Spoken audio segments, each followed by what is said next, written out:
Shin qala syarih. Ucap-ucap yang dapat yang anna Rasulullah wa insanan ba'athahu Allah ta'ala lil khalq. Urban sirah mohon bahwa muayyan satu Rasul wa ia Rasul insanan itu manusia. Ba'athahu Allah kamu kusing insan sapa Allah ta'ala lil khalqi dari makhluk. Liyuballighahu terpenyaksanakan ya insanu hukum khalq ma uhiya ilaihi ibaratkan berwahyu dia barang ilaihi malika wa kullu rasulin man lahu kitabun lan perkara bertakwakan dia tabligh kalawan Allah itu tetap kadua kita bunuh kita au syari'atun atau syari'at au nusiro kita diakan syari'at sabiqah au nusbut masukkan kita au nusbut atau ada nasah desanya dibanding akan syari'at kita setengah pirang-pirang hukum syari'at as-sabiqah kita wahada al-ba'u minal jaizat inda ahli sunnah wahada al-mutawi wahada al-ba'u al-mutawi ikilah ikidah kudusi rasul minal jaizat yang bertersaking sakehekan jaiz munggu ahli sunnah wa ujabat dengan mu'tazilatu ala asli al-fasi di firuhi di mura'ati sekolah lan awajib gembu ing hadal ba'su sapa kaum mu'tazilah ing atase asal akidah mu'tazilah kan rusak ing dalam wajib ngaraksa patut langkah dari patut wa ahalahul barohamatu lidalik langan mustahil gembu ing hadal ba'su sapa kaum barohamat lidalika kalimah kono halal ba'su aido haliman walau fa'afi hausihi wa kufrihim lan ora sampai itu mau bukti dalam mengancoknya Mu'tazilah bin Barohamah wa kufrihim dan kufure Mu'tazilah bin Barohamah wa jalilu li ahli sunnati lan utawi dalil dari ahli sunnah antara bangsa Rasul dari sini juga tertinggal sesuatu yang khusus dari pirang-pirang usul itu katakan la wajib orang akan wajib antara bangsa fi'lun min af'alillah itu satu yang khusus itu pegawaian saking pirang-pirang pegawaian Allah wa kana litalan teman-teman disuruh siraan jalla wa azza satunya Allah jalla wa azza la yajibu alaihi fa'lun iku ora wajib ing atase Allah apa hidayah wa in kana salahan aw sanajan ana ya fa'lun iku betul au aslaha atau lebih betul wala yata'akkad alaihi tarkun dan orang wajib ing atase Allah apa ninggal hidayah wa kalamuna fi asl aqidah wa yaqulun lan utawi rasa sesuatu ing dalam asal aqidah ibu kan orang butuh kalamuna ila syahid maringken prokelaten ila syahid maringken prokelaten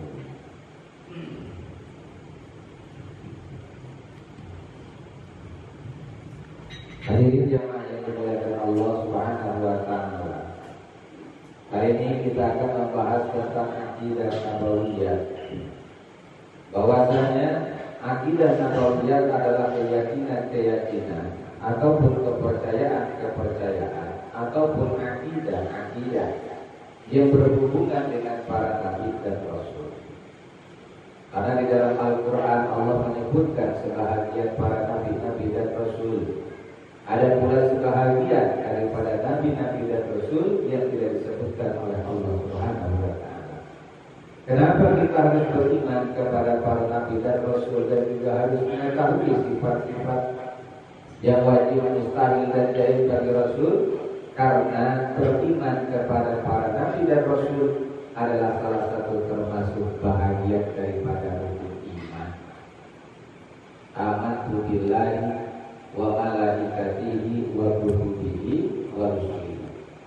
Dan di dalam Al-Quran Allah menyebutkan sebahagian Nabi dan Rasul tersebut dan sebahagian lagi Allah tidak sebutkan. Sebagaimana yang dijelaskan dalam Al-Quran, dan juga ada sebahagian Nabi yang disebutkan dalam Al-Quran namanya tertera diulang-ulang di dalam ayat-ayat Al-Quran, ya, yang wajib kita ketahui dan wajib kita tegakkan adalah 25 Nabi dan Rasul.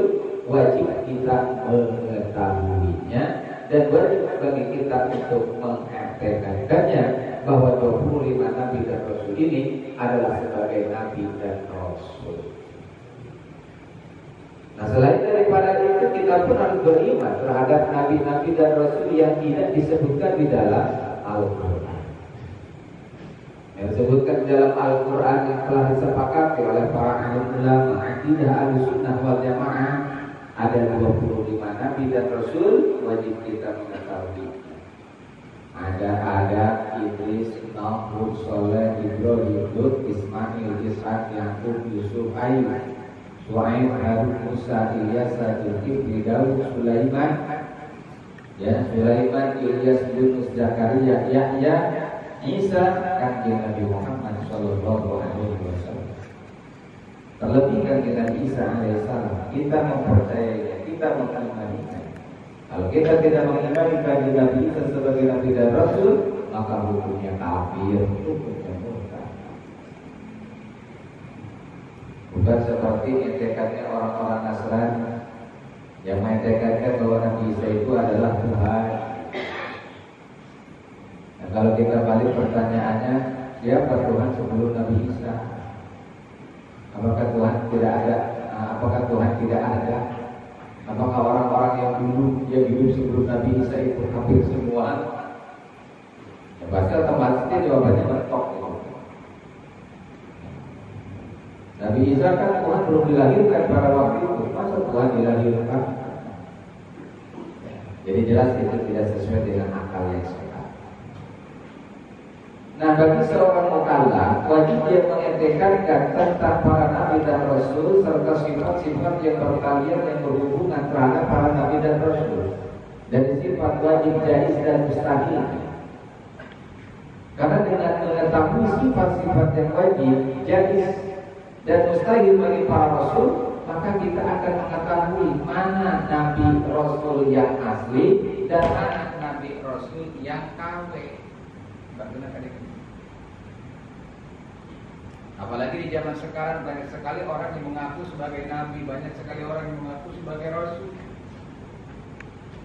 Di antaranya Mirza Ghulam Ahmad, jauh sebelum Bahai, jauh sebelum Ahmadiyah, jauh sebelum Ahmadiyah ada Bahai, Babiyah, Syiah dan yang lain-lain yang pendiri-pendiri mereka, pemuka-pemuka mereka mengaku sebagai Nabi, mengaku sebagai Rasul.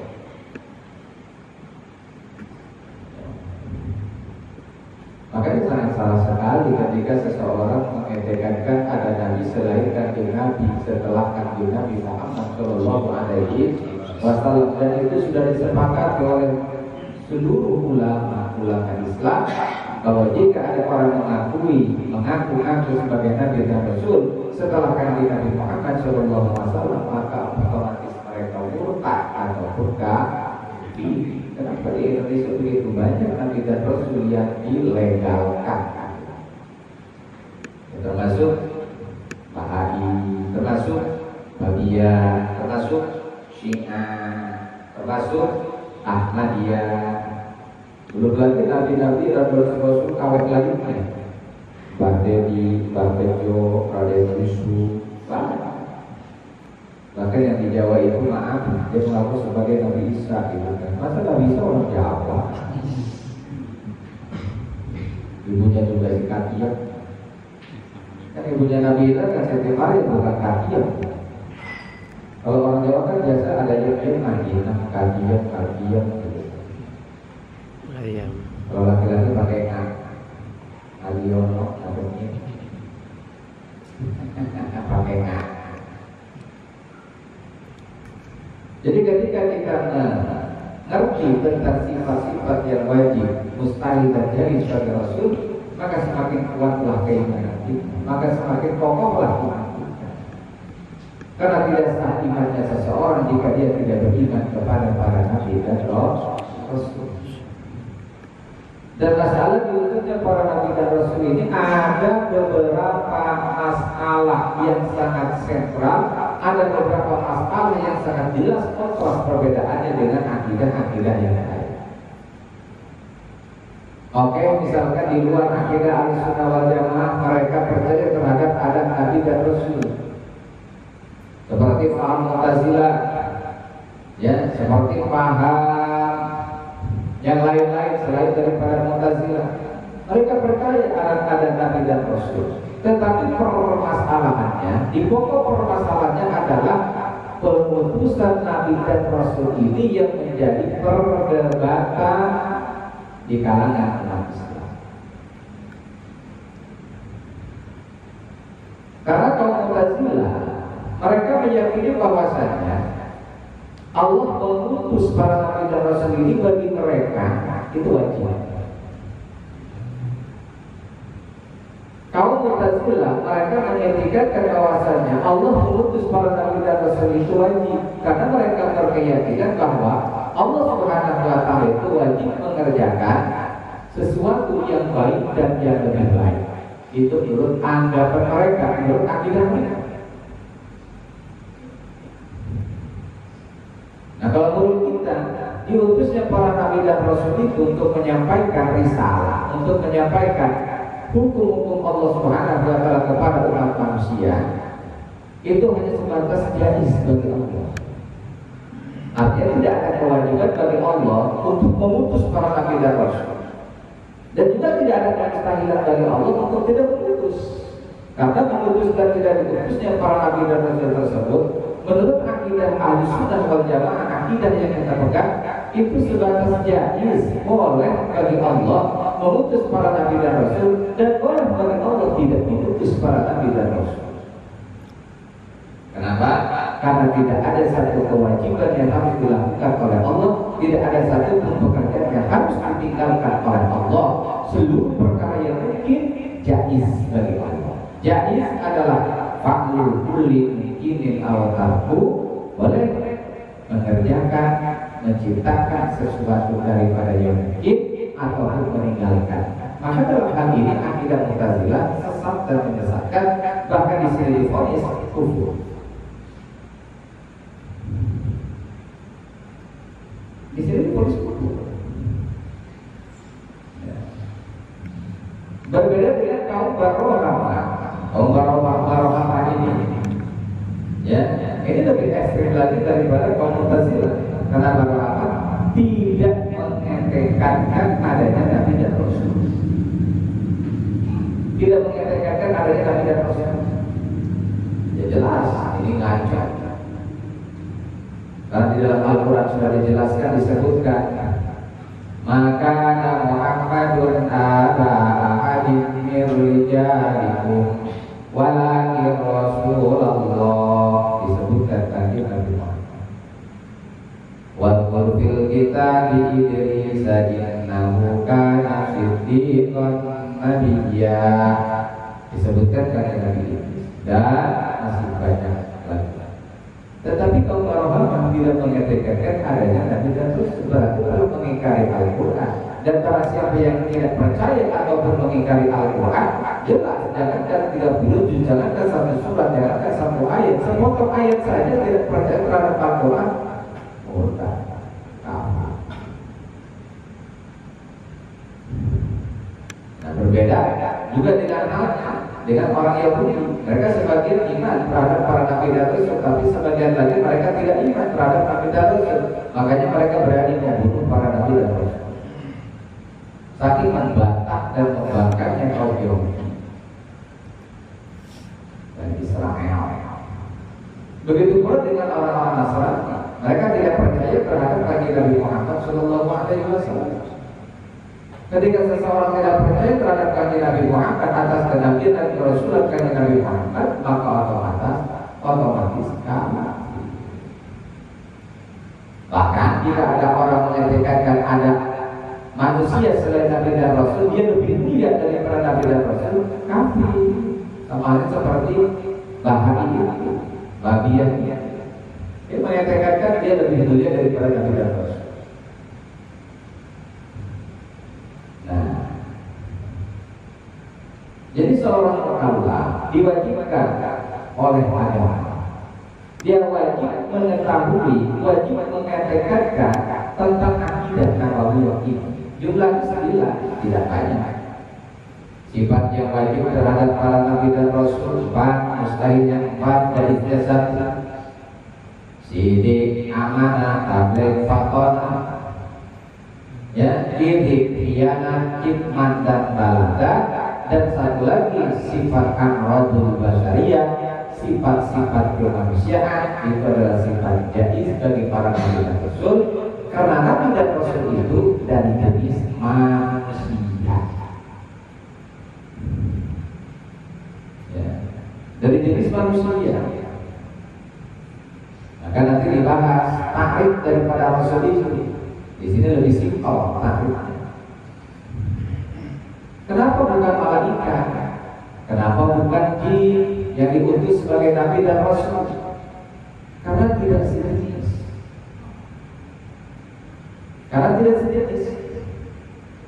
Ya, malaikat berbeda dengan manusia, jin berbeda dengan manusia.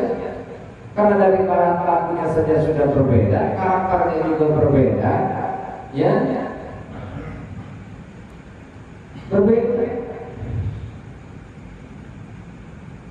Para nabi dan rasul tersebut adalah jenis manusia. Kenapa harus jenis manusia? Karena supaya bisa berinteraksi dengan manusia.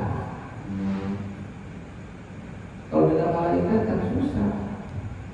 Apalagi kalau nabi rasulnya jin, baru tak kelihatan. Ya.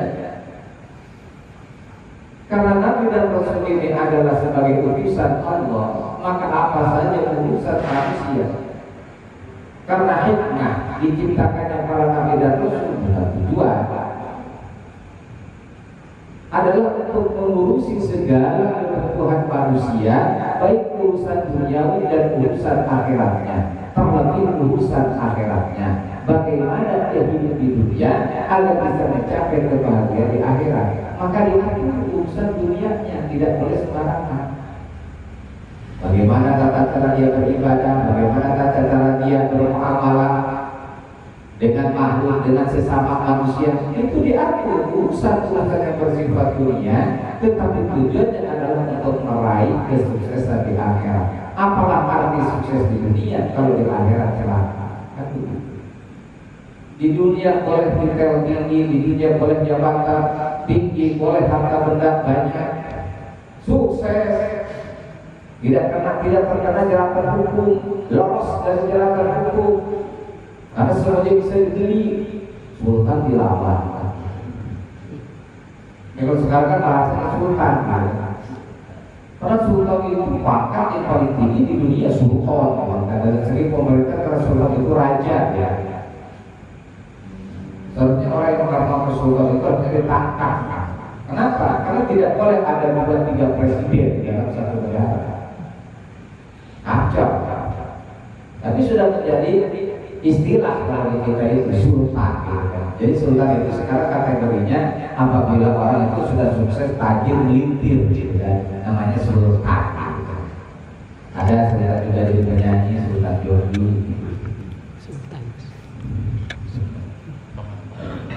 Ya kalau sekarang kan begitu, dalam bahasa sultan. Sultan itu raja. Ini bahaya sebetulnya, memakai arti yang tidak sebenarnya. Ya. Tapi kalau sekarang seperti itu.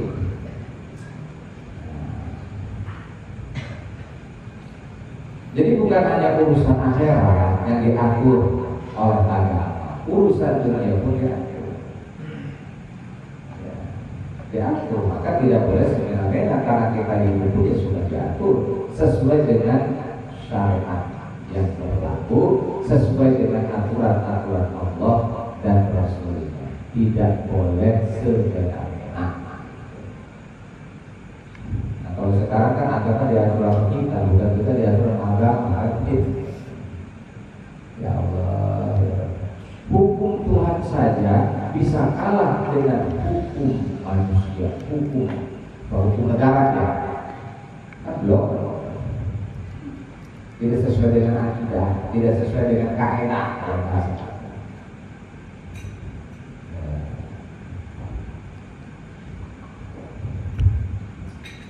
Nah, jadi wajib harus bersifat syirik, benar, harus bersifat amanah, dijaga zahir dan batinnya dari hal-hal yang dilarang oleh agama.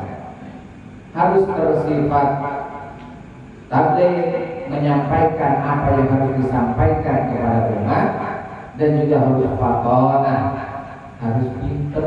Seorang Nabi Rasul itu pinter. Ini kalau Nabi Rasul bodoh, goblok, wah bahaya. Jangankan kalau Nabi Rasul bodoh, goblok, presiden goblok aja udah acak-acakan, kacau balau. Ya presiden misalkan goblok, lokon gitu kan. Ini udah kacau, aturan udah kacau. Bahkan kalau saya kan tes, ya itu tidak lulus TWK-nya. Apa TWK? Tes wawasan kebangsaan. Masa Padang jadi provinsi? Udah di mana? Padang itu ibu kota apa itu? Hah? Ibu kota provinsi, bukan provinsi Padang.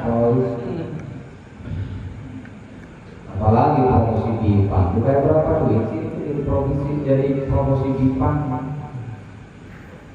Itu nggak lolos TWK itu. Kalau sekarang itu nggak lolos TWK. Ya. Masa pemimpin tidak tahu daerahnya sendiri? Gimana urusan? Karena repot kalau pemimpin tidak tahu daerah yang dipimpinnya, ya gitu.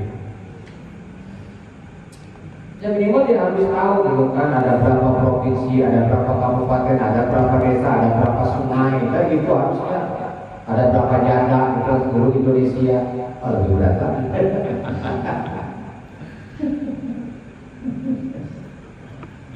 Makanya berat jadi pemimpin. Kullu ra'in wa kullu ra'in mas'ulatun an ra'iyatihi. Kalian itu semuanya pemimpin, dan setiap pemimpin akan ditanya tentang pemimpin, tentang rakyat. Kalau lihat ke situ, masya Allah, berat dari seorang pemimpin. Nah, wajib bagi seorang mukallaf mengetahui itu. Tancapkan di dalam hati keyakinan Nabi itu sidik, amanah, tabligh, fatonah, mustahil, kirib, khianat, kitman, dan baladah. Dan ini pun berlaku sebetulnya bagi pemimpin-pemimpin dunia ataupun pemimpin-pemimpin siapa saja, harus tersifati oleh keempat sifat itu.